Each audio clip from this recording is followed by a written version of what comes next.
करवा चौथ एक लोकप्रिय हिंदू पर्व है जो कार्तिक मास की कृष्ण पक्ष की चतुर्थी को मनाया जाता है। इस दिन स्त्रियां निर्जला व्रत रखती हैं अपने पति की दीर्घ आयु और समृद्धि के लिए। इसको करवा चौथ क्यों कहते हैं? क्योंकि करवा मिट्टी का बर्तन और चौथ मतलब चतुर्थी वाले दिन होता है, इसलिए इसको हम करवा चौथ कहते हैं। करवा चौथ पे क्या उपाय करने हैं, कैसे विधि पूर्वक पूजा करनी है, व्रत रखना है, जानना चाहेंगे? बने रहे मेरे साथ। नमस्ते, आपका एक बार फिर से स्वागत है आपके अपने चैनल 777 लोटस हीलिंग में। मैं Renuka Chopra, numerologist, recce healer, tarot card reader, आपकी कोच और दोस्त, आपका फिर से वेलकम करती हूँ आपके अपने चैनल पर। आज हम डिस्कस करेंगे कि आपने क्या क्या उपाय करने हैं, रेमेडीज करनी है करवा चौथ पर। ऋण मुक्ति के, घर में शांति के, संतान उत्पत्ति के, सुख समृद्धि के जो उपाय हैं वो आज हम बात करेंगे। अंत तक बने रहिएगा। चलिए अब जानते हैं कि करवा चौथ की तिथि कौन सी है। करवा चौथ 10 अक्टूबर 2025 को है। और कौन सा शुभ मुहूर्त है?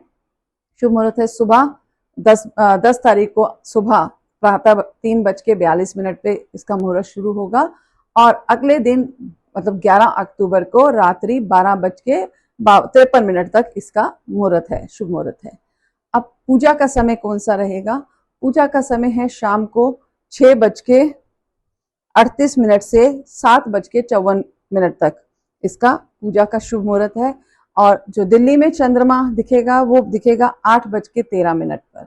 बाकी आप अपने अपने शहर के अकॉर्डिंगली देख सकते हैं चंद्रमा कब कब दिखेगा। और उपवास की जो अवधि रहेगी वो सुबह 6:31 से शुरू हो जाएगी और जब तक चंद्रमा आते हैं 8:13 तक, तब तक उपवास की अवधि ऑलमोस्ट 14 घंटे के करीब रहेगी। इस दिन स्त्रियां अपनी साधना से ब्रह्मांड की ऊर्जाओं के साथ जुड़ती हैं और अपने वैवाहिक जीवन को और मजबूत और स्ट्रांग बनाती हैं। चंद्रमा को संबंधों का स्वामी कहा गया है, संबंधों का, रिलेशनशिप का स्वामी माना जाता है। और इस वजह से इस दिन चंद्रमा की जो ऊर्जा होती है वो बहुत ही स्ट्रांग होती है, इसलिए हम चंद्रमा की पूजा करते हैं।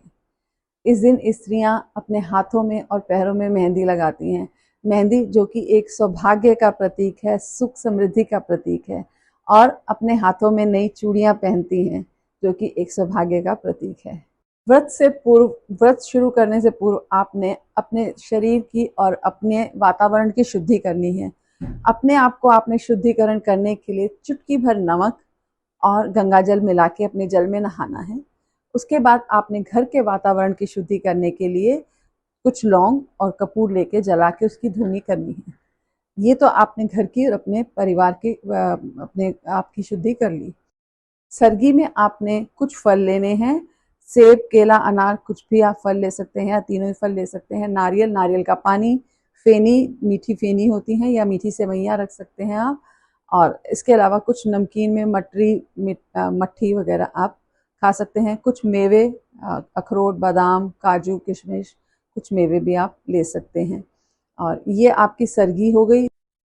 इस दिन आपने अपने घर के ईशान कोण में अच्छे से साफ सफाई करनी है और वहाँ पर माँ पार्वती, शिव जी और गणेश जी की प्रतिमा को स्थापित करना है। और उसके बाद आपने एक छोटा थोड़ा नीचे लो हाइट का स्टूल लेकर उसके ऊपर लाल कपड़ा बिछाकर उस पर आपने करवा रखना है। कुछ मिठाई, कुछ पैसे, कुछ फूल, चावल, सफ़ेद रंग के फूल और ये सब आपने वहाँ पे रखना है। जो कि आप हाँ, छाननी भी रखनी है। आपने घी का दीपक और अगरबत्ती भी रखनी है। इसके बाद आपने अपनी सास के लिए कुछ बया जिसे कहते हैं वो निकालना है। उसमें आपने उनके लिए कुछ उपहार, कुछ मिठाई और मेवे, कुछ आपके कुछ पैसे होने चाहिए जो आप अपनी सास को उपहार के रूप में देंगे और उनसे आशीर्वाद लेंगे।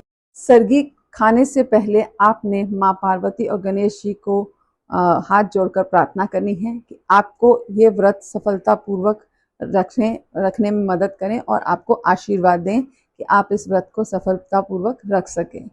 ये जो सरगी का सामान है ये आपको सारा दिन स्ट्रेंथ देता है, आपकी बॉडी को ऊर्जा देता है ताकि आप अपना व्रत अच्छे से रख सकें। जब आप पूजा करने बैठेंगे तो आपने एक विशिष्ट मंत्र आपने उसको जपना है। मन ही मन आप जप सकते हैं और हो सके तो सारा दिन में जब भी आपको मन करता है आप उस मंत्र को जप सकते हैं करवा चौथ के दिन।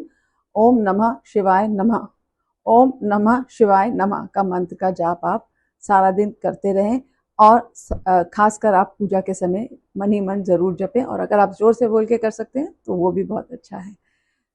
करवा चौथ की कथा जो वीरावती की कथा है, 7 भाइयों की एक बहन थी, बहुत ही प्यार करते थे सातों भाई। जब वीरावती ने अपने पति के लिए करवा चौथ का व्रत रखा तो उन्होंने भूखे प्यासे रहकर जब उस व्रत को रख रही थी और वो बेहोश हो गई तो उनके भाइयों से देखा नहीं गया, और उन्होंने अपनी बहन को प्यार की वजह से, अपनी बहन से बहुत अधिक प्यार की वजह से एक दीपक जला दिया पेड़ के ऊपर साइड से, और उन्हें बोला कि लो चंद्रमा आ गए हैं, आप चंद्रमा को अर्घ दो, पानी पियो और भोजन करो। और उसने इस बात को सच मान के वैसा ही किया, और जैसे ही वो भोजन करने लगी तो भोजन में बाल आ गया, उसको छींक आ गई, और थोड़ी ही देर में उनके ससुराल से मैसेज आया कि आपको बुलाया गया है। जब वो अपने ससुराल पहुंची तो उन्होंने देखा कि उनके हस्बैंड, उनके पति जो हैं वो मृत्यु हो चुकी है उनकी, और वो बहुत दुखी हुई, बहुत रोई। तब इंद्राणी ने उनको बताया कि आप जो है हर कृष्ण पक्ष की चौथ को अपना व्रत रखिए, और हर कृष्ण पक्ष की चौथ को जब उन्होंने व्रत रखना हर महीने शुरू किया तो ऐसे उनकी मनोकामना पूर्ण हुई और उनके पति जीवित हो गए। ये करवा चौथ की कथा जो प्रसिद्ध कथा है। और ऐसे ही एक छोटी सी कथा और है कि महाभारत के समय जब द्रौपदी ने, अर्जुन किसी काम से गए थे और लौट के नहीं आए थे, काफी देर हो गई, तो द्रौपदी ने कृष्ण भगवान से बोला कि मेरे पति कब तक वापस आ पाएंगे, कुछ उपाय बताएं, मैं क्या करूं। तब कृष्ण भगवान ने उन्हें भी कृष्ण पक्ष की चौथ को व्रत रखने का उपाय बताया, जिससे उनके पति अर्जुन सही सलामत वापस आ गए। तो ये कुछ कथाएं हैं करवा चौथ की। पूजा के समय आपने वीरावती की कथा सुननी है, और जब चंद्रमा उदित होंगे तो आपने घी का दीपक जलाना है, छन्नी लेनी है, और आपने उस छन्नी से चंद्रमा को देखना है, उनको अर्घ देना है, जल से अर्घ देना है। आपने कुछ सफ़ेद फूल और चावल उनको अर्घ में देने हैं, कुछ मीठा अपने उनको अर्घ में देना है, और प्रार्थना करनी है कि आपके पति की दीर्घायु हो, आपके घर में सुख समृद्धि बनी रहे।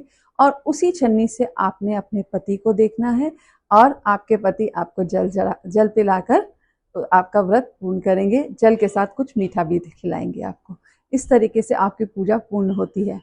अब कुछ रेमेडीज जो मैं आपके साथ शेयर करना चाहती हूँ जो आप इस दिन कर सकते हैं। 5 हल्दी की गांठें या 11 हल्दी की गांठें लेनी है, जिन्हें आपने लाल कपड़े में बांधकर गणेश जी के चरणों में अर्पित करना है, और प्रार्थना करनी है कि आपकी जो भी आर्थिक तंगी है, जो भी प्रॉब्लम आपको फाइनेंशियल है, उसको दूर करें। और इस तरीके से आप ये रेमेडी करेंगे। इस दिन आपने भगवान गणेश को घी और गुड़ अर्पित करना है, जिसे आप बाद में गाय को खिला सकते हैं, और आपने प्रार्थना करनी है कि जो भी ऋण आपके ऊपर है उससे आप जल्दी मुक्त हो जाएं। और दूर्वा यानी कि घास और गुड़ के लड्डू आपने गणेश भगवान को अर्पित करने हैं, और प्रार्थना करनी है कि आपके घर में अगर संतान नहीं है तो संतान प्राप्ति के लिए आपने गणेश जी से प्रार्थना। गुड़ और सूजी के कुछ लड्डू और 5 केले आपने गाय को खिलाने हैं, और प्रार्थना करनी है कि आपके घर में जो भी कला कलेश है, वैवाहिक मतलब आपकी प्रॉब्लम आ रही है कुछ भी रिलेशंस में, तो वो दूर हो। और इस दिन आपने चंद्रमा को अर्घ देते समय आपने कुछ सफ़ेद फूल और चावल के कुछ दाने भी अर्घ में देने हैं। इससे आपका शुक्र मजबूत होता है, मानसिक शांति मिलती है। तो ये कुछ उपाय मैंने आपको बताए हैं जो करवा चौथ पे आप कर सकते हैं। उम्मीद है कि आपको पसंद आए होंगे। इसको ज़रूर शेयर करें अपने फ्रेंड्स और फैमिली में, ताकि वो भी इसका लाभ उठा सकें। तो फिर मिलते हैं कुछ नए टॉपिक के साथ, और हैप्पी करवा चौथ टू ऑल। नमस्ते।